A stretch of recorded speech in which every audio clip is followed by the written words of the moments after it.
Good to see you all here again for another Crash Out Chronicles into the world of psychedelia, drugs, and organized crime, Grillo's paramilitaries, where this story takes us. And we're going right now back to the UK.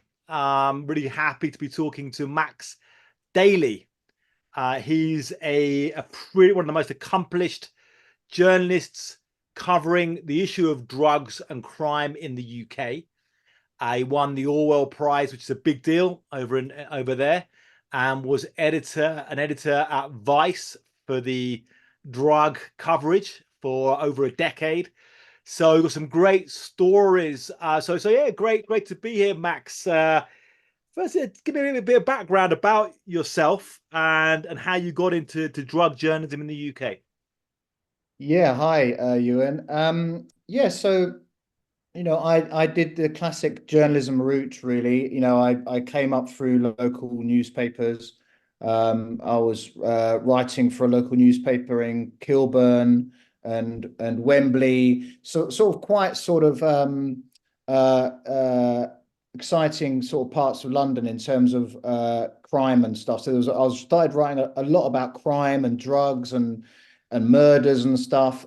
So that's sort of sparked off my interest in that sort of subject area. Then I started working for a magazine called The Big Issue, which is sold by the homeless in the UK. And again, I came across a lot of homeless people, and there were obviously heroin and crack was a particular issue with those guys. And then I went off to Australia for a year to write stuff, and came back and edited a magazine about drugs, which was sort of for the drug sector. So that's where a lot of my knowledge about the world of drugs came. But it was quite sort of, in a way, sort of quite formal writing in a way. And then I ended up writing a book about Britain's drug world. So I interviewed loads of drug dealers and cops and drug users, and then ended up at Vice, where we just went absolutely mad on the subject of drugs. I grew up in the UK, left when I was 27 to come to Mexico. And I saw the rave scene. I grew up in a small town near Brighton, and there was a lot of drug use there back in the 80s. Uh, did you grow up around seeing a lot of drugs around you as well? I don't obviously not ask uncomfortable questions, but you saw that around you growing up. Yeah, I mean, completely. I think, I grew up at a time when, there was a lot of kind of heavy drinking. It's when cocaine and MDMA use was starting to become very prominent. It was also when heroin use, a lot of people in my neighborhood, and I lived in a sort of fairly sort of well-to-do neighbor part of London, but still, there was a lot of sort of a lot of people dropping dead from heroin overdoses, and a lot of people I knew also becoming addicted to heroin, and running into various problems with drugs. Some people going completely over the top with the sort of rave scene. I think obviously you can't get addicted to ecstasy, but some people were just absolutely well into that scene and got lost to that scene, in a sort of good way, some of them. And yeah, so I think I grew up surrounded by people using drugs, people getting in problems with drugs, people taking drugs in a good way, bad way, and all that sort of stuff. I saw various people die of overdoses in the late 80s, early 90s. I think it was quite a significant overdose epidemic, as we use now that language in England in those times, which hasn't been well documented. But getting on a bit, because I'm just fascinated by this and seeing real reporting on the drug scene in the UK. I mean, one thing that I find a bit annoying when I watch some British crime dramas is, whereas American crime dramas are really rooted in very good journalistic work, things like The Wire, where they really understand it. I find a lot of British crime dramas just take the American stuff, and it's not based on like journalists doing the work there in the UK when there's a lot of stuff to do. So how do you find it when you actually done the work there and all of these things? I mean, we talk about postcode gangs and county lines and all these different things, but fundamentally, how would you say that the drug scene in the UK, drug selling in the UK, differs from the US because we're so connected to the US? Yeah, it's a really good point. It's completely, I get really frustrated knowing what the truth is about the drug world in the UK and how it works and who's involved and all this stuff. When you see it presented on UK crime dramas, it's I don't know where they get their sort of consultants from, but maybe their consultants is like the Daily Mail. But yeah, they also do. They do take a lot from, say, The Wire. Everyone, a lot of politicians sort of make out that the sort of the UK is like The Wire, where you've got sort of, people getting shot up on selling drugs on corners. Every single sort of youth killing is to do with a kind of a violent drug turf war, and they've just got it get it completely confused. And certainly compared to the US, and certainly compared to Latin America, the number of gang related or drug turf war related killings in England is almost sort of, it's not zero, but it's is very, very, very low. And there is a rise in youth killings in the UK, but that's almost usually totally unrelated to drug dealing. Some of these kids, yeah, they do sell drugs, but mostly these killings of people who are aged sort of 14, 15, 16 is really down to sort of very sort of I don't know, how do you call it, sort of hardly any sort of reason at all, almost nihilistic. They're just killing someone because they vaguely know someone who vaguely knows someone else, or there's a real petty beef involved. Someone calls someone a name online, or someone went out with someone's girlfriend, and this gets turned into like a drug turf war by the media and politicians, and a reason to sort of give higher sentences to people caught with drugs or caught dealing with drugs. But are they, I mean, like, are they actually in gangs, a lot of the kids? And how, and, again, it's a very different thing. Like in the US, you have these very big organized gangs. And if we talk about, in LA, the Crips and the Bloods and this kind of stuff, which I didn't see or wasn't aware of in the UK back in the 90s. Now with like postcode gangs and stuff, are there more specific gangs, or how would you describe the groups there? Yeah, so I mean, I've actually recently written an article about the sort of almost like the history in the last 20 years of Hackney's gangs, which is coming out in a few weeks in Defence magazine. And I spoke to a lot of gang experts and former gangsters and former coppers all about that, and that was really interesting. I saw sort of two maps. One was a map of Hackney gangs in the mid 1990s, and there were like basically four main gangs, and that was the days, the start of crack cocaine in the UK, and there was starting to be a lot of sort of street, almost US style street shootings actually in the early 2000s. There was a part of London called the Murder Mile, where a fair few public shootings happened, in Clapton, in Hackney. And then I saw a map of the gangs now, and that had completely fractured in the map of gangs in Hackney, where you had something like 20 gangs. And as you say, they were sort of even like postcode gangs, but even smaller than that. Almost like sort of street gangs, or like one housing estate gangs, and that sort of the beefs between them have become not about money or drugs, but literally, as I said before, quite nihilistic. As in, you're an opposition. I've seen you hanging out with someone who I don't like, and I would stab you. So it's not about kind of big public shootings or anything like that. These days, it's someone just getting stabbed to death with a machete in a back alley because maybe they said something online, and that's one of the big things really with in London and in the UK. It's a lot of this happens on the sort of the digital street. So the causes of the violence and of the beefs and the arguments are things that have happened online on social media, and then after someone dies, the people who have killed them, they're showing off, and ticking off that person as dead on social media. So it's really is sort of a digital street sort of scene at the moment. Now, beyond that, I mean, this is the kind of London, particularly the London gang thing. When we get out to the broader UK, um, do you know, yeah, like with drugs, from my personal experience, it seemed they were very, very prevalent. And you look at the numbers, and the numbers don't seem to match up with what you see. I mean, do you have any idea, that understand what I'm saying with that? People don't admit, I guess, in some of these surveys they're taking drugs. Do you have any idea what the real skies of it and what the kind of more casual drug taking is like across the UK generally, particularly, we have the rave scene, but also just generally, across the board there.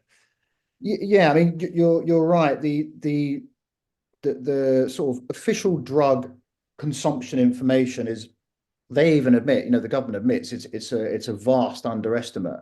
And that when they do wastewater analysis, so they test the wastewater for signs of drugs, and it's actually very sort of excellent science. They're always showing like a lot sort of higher drug use than people thought. Um, and you also get that in sort of culturally and in police seizures and arrests. The cocaine is sort of has gone up in the last 20 years, but I don't think the official figures, where people do have to admit to illegal drug use in surveys, are actually a reflection of the size of the issue. I mean, that recently there was the Euros football competition in the UK, in Europe. And there was a lot of people being arrested, a lot of football fans being arrested with cocaine. There was a song that came out that went viral about this guy singing about how cocaine is, all part of going out. So you're 12 minutes into this interview, which means you're into this crazy world. So why not take it to the next level and check out www.crashoutmedia.com. And there you can find completely free all kinds of stories, reportage, analysis, extra videos and more explicit content, all kinds of stuff completely free. Or if you're into it later on, you can support the work for as little as $5 a month, or the price of a cappuccino. Now back to the interview. And also during those recent riots, there were like far right riots in the UK, where a lot of people were arrested, having a go at anyone of a different color. A lot of those people arrested were arrested with cocaine or high on cocaine. And also there's another drug, which is big in the UK and not so big elsewhere in the world, which is ketamine. In the UK, for some reason, we just love ketamine. It's massive in UK universities. Ketamine is a drug which is a lot more dissociative than cocaine or MDMA, for example. And for some reason, it's big in our drug scene. And it's a real sort of, that's come up, especially in places like Bristol and sometimes in Brighton as well. That's come up in the wastewater analysis of everyone really going for it on ketamine. Special K. You've had these incidents like the actor from Friends, who guy played Chandler, based on his name, who died of it, and various people getting prescribed it as well. Do we know much about how harmful ketamine is? Well, yeah, I think if you're taking it every now and then, it's no, not too harmful. I think the biggest harm sometimes, people taking it have got is because if they slip into a K hole, which is where you really, really kind of almost like, it's not overdosing, but you really go over the top on that drug, it can get very, very spacey, and people have thought they've met sort of Thor standing on Jupiter, and they've come home and they're not quite sure what their bed is for, and think, you can really go for it on a K hole. But that there's also people who almost become slightly addicted to it. I've covered some stories involving really, really young people, and they were from Brighton, actually, your neck of the woods, and they're quite young girls who really got into it when they were sort of 12, 13, and they were all like binging on it. It was very, very cheap at the time. This is about 10 years ago. And they sort of got addicted to it, and so much so that it damaged their bladders so much that their bladders could only take like a thimbleful of sort of liquid before they had to go to the toilet again, and they had to have bladder operations. So I think for some people who go over the top, it can be really damaging. But generally, I think most people who use ketamine just use it a bit like ecstasy or a bit like cocaine, a little dab or half a line or a line, sometimes at the end of a night, a club night. So they use it to sort of chill out, in a chill out room, or they come home from a night on ecstasy, and they'll come home and listen to some mellow music and use it as a way to sort of drift off to sleep. I saw you talking about what do they call it? Pink cocaine. Is that correct? Which is not Yeah. cocaine. I mean, we laugh, but there is something quite worrying. Obviously, I've been covering from Mexican side the fentanyl crisis in the US, and for me, that's been an absolute wake up call. It's kind of knocked me out a bit and made me rethink a lot of the things, because it's just, going back to the 1980s and just say no, and it was like people were lying about how bad drugs were. Now with the fentanyl deaths in the United States, they really are pretty bad. I mean, the number of deaths. So what is pink champagne, and is this any worrying sign about, a worry about the UK or any country being vulnerable to the kind of very, very lethal synthetic drugs that we're now seeing flooding the United States? Yeah, so in terms of pink cocaine, so yeah, as you say, pink cocaine is not cocaine. It's basically the same drug that in Colombia is being called TUCI, TUCI, for the last sort of 10 years or so. It used to be, it contained 2CB, the psychedelic drug. And now in Colombia, it's basically contains a mixture of sort of caffeine and ketamine and MDMA. Um, and in over in Europe, it's more sort of sold as pink cocaine, but it's also sold in Colombia to tourists as pink cocaine as well, because it sort of sounds quite sort of glamorous, looks quite glamorous. But obviously people are unaware that it actually isn't cocaine. So it's gaining traction in Europe. Obviously there's the sort of the Colombia-Spain connection. So it's becoming big in Spain, in Madrid and Barcelona, and definitely Ibiza. And it's started to pop up in sort of places in the UK and in Essex. I'm not surprised that Essex was a place where people like pink cocaine, because it's quite a sort of it's quite a sort of Essex drug. But in terms of synthetic drugs, yeah, I mean, globally there's been, as you said, globally there's been this sort of shift, away from not away from the traditional plant drugs like heroin, cocaine, weed, to synthetic drugs, like fentanyl, synthetic opioids, which are substitutes for heroin, like meth, and all sorts of drugs. Meth is obviously huge in the Americas. It's absolutely massive in Asia, and growing in Africa, in the Middle East. You've got captagon, which is this sort of copy of this old pharmaceutical drug, which is basically synthetic sort of amphetamines. So they are sort of slowly kind of creeping, but again, as you say, fentanyl has caused total devastation in North America, in US and Canada. It was a decision by the cartels to swap out heroin and stick in synthetic opioids. Now nitazines, which is a even stronger synthetic opioid, is being put into the drug menu there. And because the Europe is usually supplied with its heroin from Afghanistan, that's all been very, very far, good business, solid trade over the last sort of 10, 20 years. There's no need to sort of like change anything, because there's been a steady supply. But recently, the Taliban in Afghanistan, in the last 2 years, they banned poppy growing. But there is still heroin coming into Europe, because there's been huge stores of opium and heroin developed over the last 10 years. So we're still getting that supply, but there is that worry that the same could happen in Europe and other parts of the world, as has happened in North America, i.e. the suppliers, the big dealers and the big traffickers decide that they're gonna, because the heroin is starting to dry up, then they're going to swap that with fentanyl, and that's going to obviously have a huge impact on the number of deaths, which is already quite high in the UK anyway.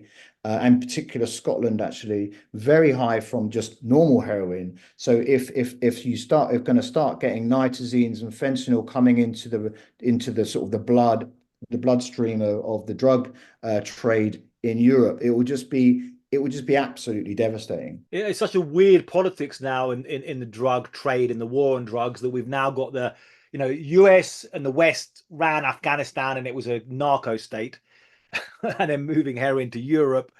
We'll leave and the Islamic fundamentalists are in charge and they're banning it. And then there's worry that actually the ban of heroin could cause a wave of drug deaths in Europe because it will get worse with synthetics. Totally nuts politics there. Just to jump a bit of a different subject or a sub connected to this, um, running Vice. I mean, this is a big media experiment in a way. I mean, what was your experience with Vice? And I mean, I'm sure you've thought a lot about this. You spent a decade of your life there. But what do you think about Vice? What did it give in terms of changing coverage of drugs in the English language media, and where did it go wrong? I guess because it did finally, has gone a bit kaput now. Yeah, it's a bit of a zombie at the moment, but yeah, it's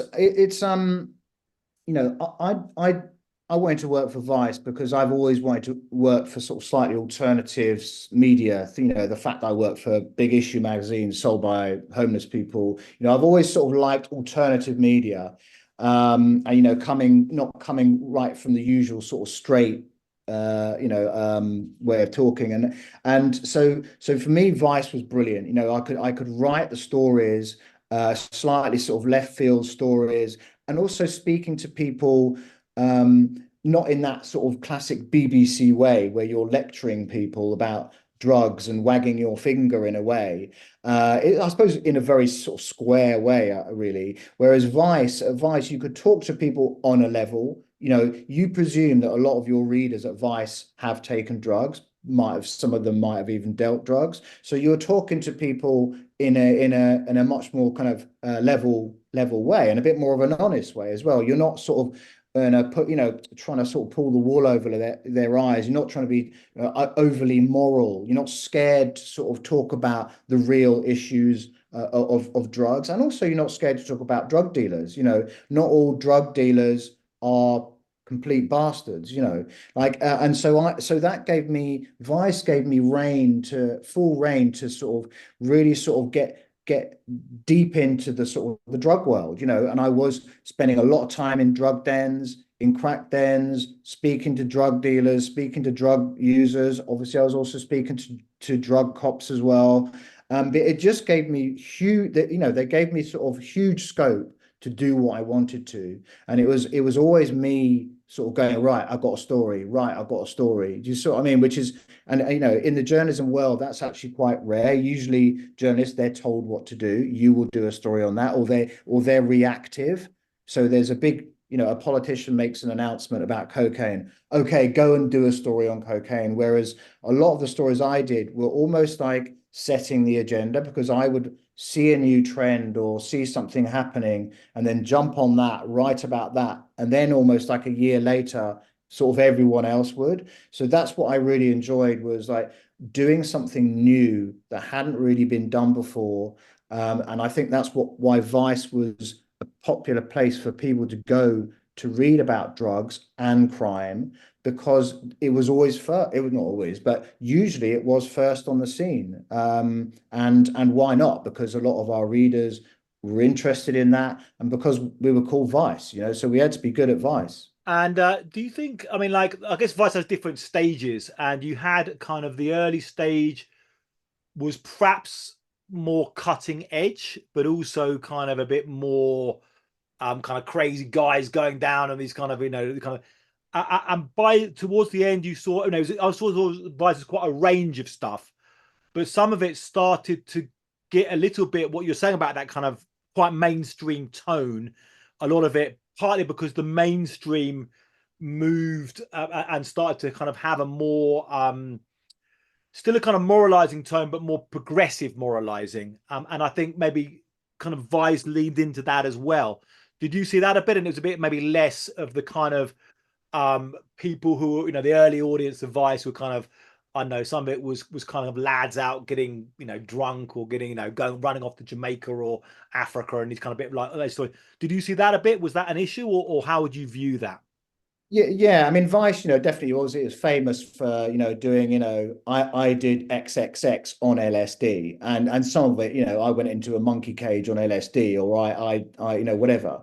And it was, some of it was funny, and it was, quite sort of bro sort of culture and a bit like that.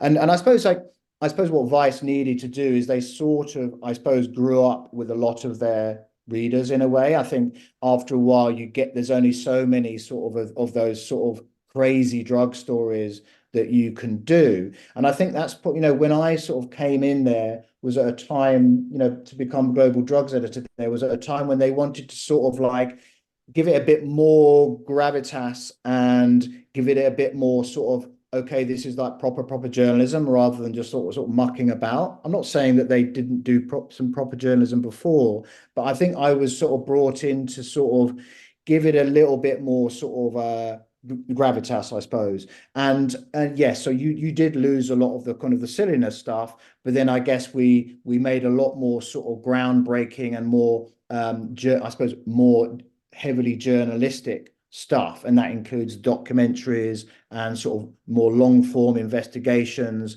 And we won quite a lot of awards for that. But you're right. Like then, I think by then a lot of the big publications, like say I don't know BBC, Guardian, had started, and even like the New York Times, although some of their coverage is a bit ridiculous on drugs, but they had started to understand that. They'd started to become a bit more progressive and be a bit more Vice, and also employ half of our staff as well. So then almost like Vice became to sort of blended in with the rest in a way. And then obviously, in the end, Vice sort of, melted because there were various sort of decisions that were made that were not great decisions. It was nothing to do with the old, the journalists there. It was more sort of people, in higher up positions. But yeah, so it's a sort of a pity that it's sort of, I think it's still going along, but it's a pity that it's lost a lot of its.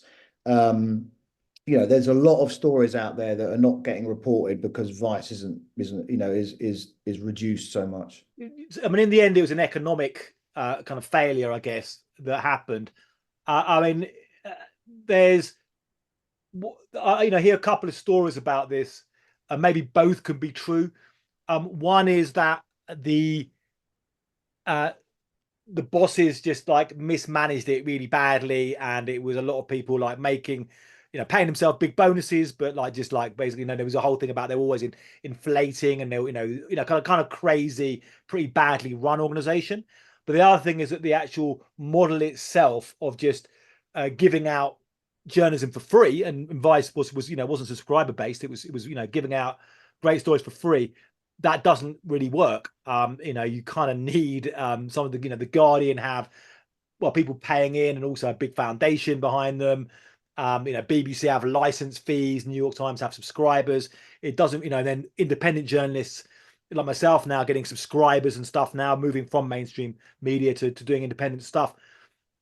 So what do you think? What's your idea of why the economics kind of went wrong? Yeah, I mean, I think it was that was there was that big thing about Facebook, and the adverts, but basically like the big social media giants, taking away a lot of the advertising, and so I think just a lot of the money just fell out of that journalistic model that had been doing so well until then, and I think that was one of the main reasons it just became unfeasible. And as you say, like in a lot of places, you either charge, you have a paywall, or you do what the Guardian's done.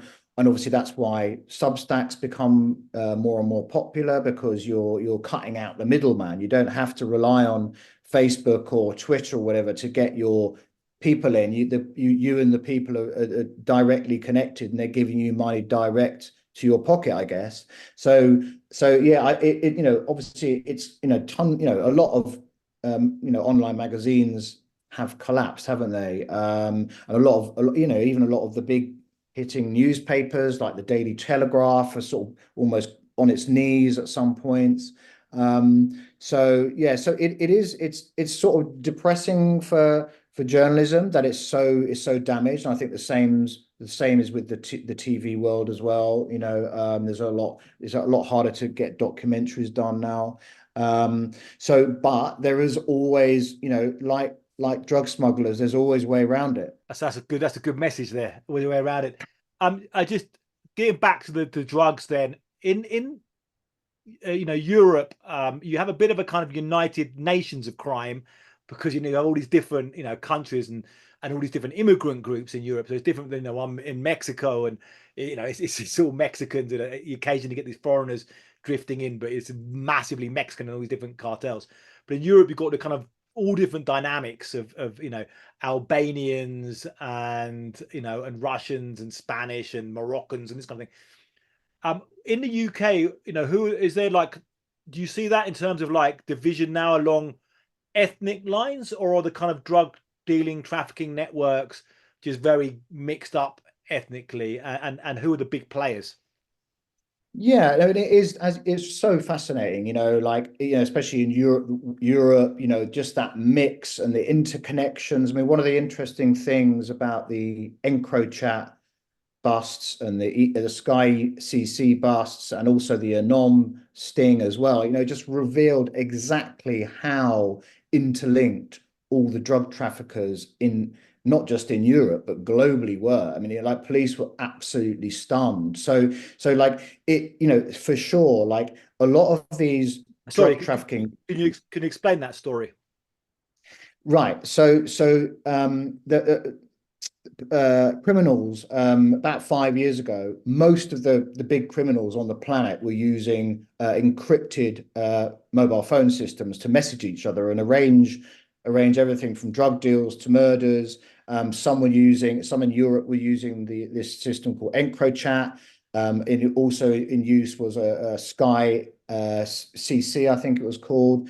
And you would pay a certain amount of money to subscribe to these systems, but they were supposedly absolutely, they were a lot safer than using mobile phones for criminals. So criminals completely trusted them. So they were absolutely, their discussions, they would discuss everything, cocaine deals, they would discuss sometimes assassinations. And then there was famously, and there's a great book that has been written about this called Dark Wire by Joseph Cox, one of my vice colleagues. One of the things that the criminals were using was a thing called Anom. And criminals were actually passing it amongst each other and recommending it to each other. They're like, look at this. This is the latest thing. It's amazing. But little did they know that Anom had actually been invented by the FBI. And so the FBI were looking at every single message that these criminals were sending each other all over the world, arranging massive coke deals, arranging gangland hits. They had a seat at the table watching all this and seeing all this happen online. So you can imagine that there was a huge wave of arrests when the police decided to go in after they had been looking at EncroChat, Sky, and Anom. There's huge waves of arrests across the world, from 2022, I think it was, onwards.